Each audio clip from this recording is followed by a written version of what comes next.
안녕하세요. 특수동물을 진료하는 송서영 원장입니다.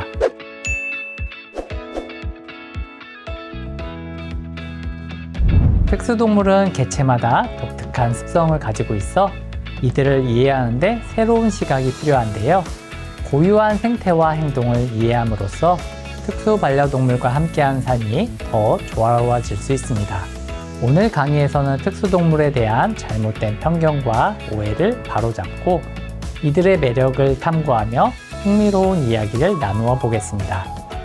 이색 반려동물로 인기 상승 중인 패럿부터 만나보겠습니다. 패럿은 집을 어지럽히는 장난꾸러기 이미지를 가지고 있는데요.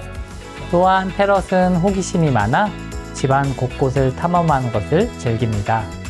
특히 세탁기, 서랍, 신발장 같은 좁고 어두운 공간을 좋아하는 습성이 있어 이러한 공간을 미리 막아두거나 위험 요소를 제거하는 것이 중요합니다. 패럿은 물건을 숨기는 습성도 있는데요. 열쇠나 리모컨, 액세서리 등 소형 물건이 사라지면 패럿의 은신처를 살펴보면 찾을 수 있을 겁니다. 패럿은 활발한 성격과 높은 지능을 가지고 있어 충분한 놀이와 자극이 필요합니다.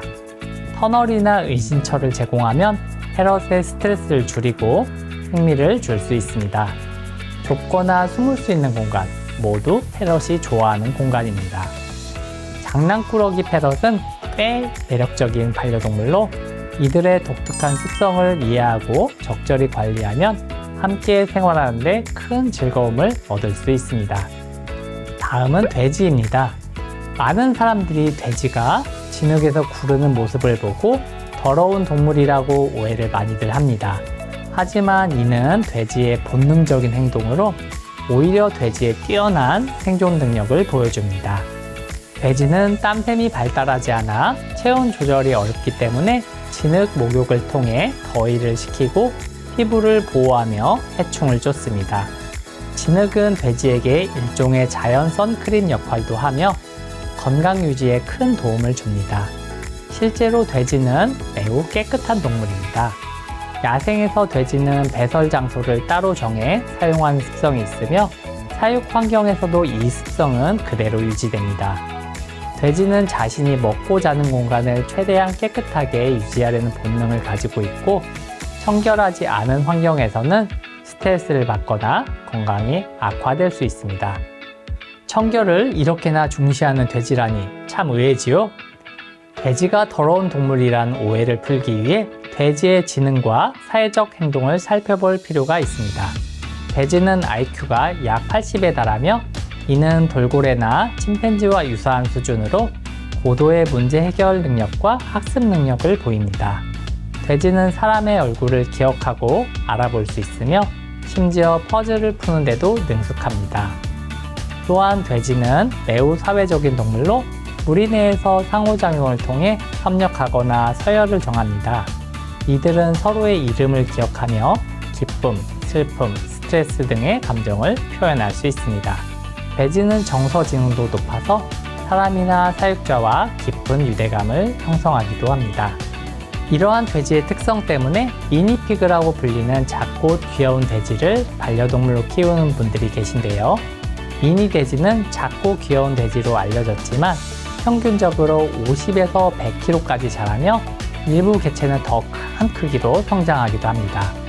일반 돼지의 몸무게가 200kg 이상에 달하기 때문에 상대적으로 미니라고 불리지만 광고나 인터넷에서 보는 강아지 크기의 돼지는 주로 새끼거나 특정 각도에서 연출된 경우가 많습니다.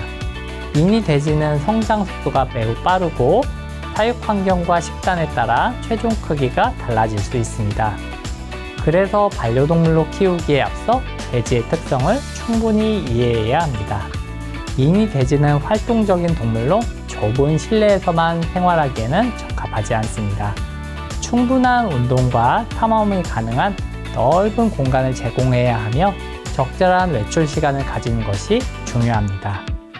또한 건강관리를 위한 예방접종과 정기적인 건강검진, 그리고 적절한 먹이를 위한 식비가 상당히 들어갈 수 있습니다. 모든 반려동물이 그러하지만 특히 특수동물은 흔치 않은 만큼 기르는데 어려움과 책임이 많이 따르는데요. 특별한 매력을 가진 동물일수록 더 큰 이해와 헌신이 필요하다는 점 꼭 기억해 주세요. 우리나라의 아파트 환경에서 비교적 많이 키우는 특수동물 중 하나가 바로 도마뱀입니다. 도마뱀은 포식자를 따돌리기 위해 꼬리를 스스로 떼어내는 자가절단이라는 독특한 행동을 보이는데요. 레오파드 게코는 꼬리를 재생할 수 있는 대표적인 종입니다. 재생된 꼬리는 몇 가지 특징을 보입니다. 원래 꼬리보다 더 짧고 통통한 모양으로 자라며 재생된 꼬리는 원래와 달리 색이 약간 변하거나 질감이 매끄럽게 변할 수 있습니다. 기능이 제한될 가능성도 큰데요. 재생된 꼬리는 원래 꼬리만큼의 유연성과 기능을 가지지 못할 수도 있습니다. 자가절단은 도마뱀에게 중요한 생존 전략이지만 꼬리를 잃으면 다음과 같은 문제가 발생할 수 있습니다. 첫 번째는 에너지 소모입니다. 꼬리를 재생하는데 많은 에너지가 소모되므로 반복적인 자가절단은 도마뱀의 건강에 부정적인 영향을 미칩니다. 대부분의 도마뱀은 일생에 딱 한 번 꼬리를 재생합니다. 둘째는 감염 위험인데요. 꼬리가 절단된 부위가 감염될 가능성이 있으므로 보호자는 해당 부위를 깨끗하고 건조하게 관리해야 합니다. 세 번째로 일부 종은 나이가 들수록 꼬리 재생 능력이 저하되며 재생된 꼬리가 더 짧아지는 경우도 있습니다. 관리를 통해 자가절단을 하지 않도록 돌보는 편이 좋습니다. 스트레스 상황에서 꼬리를 자를 수 있으므로 사육 환경을 조용하고 안정적으로 유지해야 합니다. 갑작스러운 소음, 부적절한 취급 등은 도마뱀에게 스트레스를 줄 수 있으니 주의해 주시고요. 도마뱀에게 안전하고 쉴 수 있는 은신처를 여러 개 제공하면 스트레스와 포식자로부터의 공포를 줄이는 데도 도움이 됩니다. 또한 단백질, 칼슘, 비타민 등을 충분히 포함한 식단을 제공하고 만약 꼬리를 잃은 후 감염이나 과도한 출혈이 발생하면 즉시 전문 수의사의 도움을 받는 것이 좋습니다. 마지막 특수동물의 주인공은 스컹크인데요. 스컹크는 온순하고 호기심 많은 성격을 가진 동물입니다. 이들은 사회적 성향이 강해 사람과의 유대감을 쉽게 형성할 수 있습니다. 최근에는 스컹크를 반려동물로 키우는 사례도 늘고 있는데요. 미국과 캐나다의 일부 지역을 제외하면 가정에서 스컹크를 키우는 것은 문제가 되지 않습니다. 스컹크가 방출하는 악취는 흔히 방귀로 오해되지만 사실은 항문선에서 분비되는 특수한 액체입니다. 캐나다에서는 스컹크를 반려동물로 키우는 사람이 점점 늘어나면서 항문선 제거 수술이 일반화되었습니다. 이 수술은 스컹크의 건강에 큰 영향을 미치지 않으면서 악취 문제를 효과적으로 해결할 수 있습니다. 이 수술을 받은 스컹크는 악취 없이 사람과의 생활에 잘 적응하며 고양이처럼 보호자와 함께 놀이를 즐기거나 독립적으로 행동하는 모습을 보입니다. 적절히 훈련하면 놀라운 행동 능력을 보여주기도 합니다. 스컹크는 더 이상 냄새나는 야생동물이 아니라 반려동물로 꽤 매력적인 동물입니다.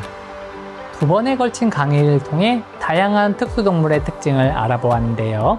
이들의 독특한 생태와 습성, 그리고 사람과 함께 살아가기 위한 필요한 노력들을 살펴보면서 특수동물의 매력을 충분히 느끼는 시간이었기를 바랍니다.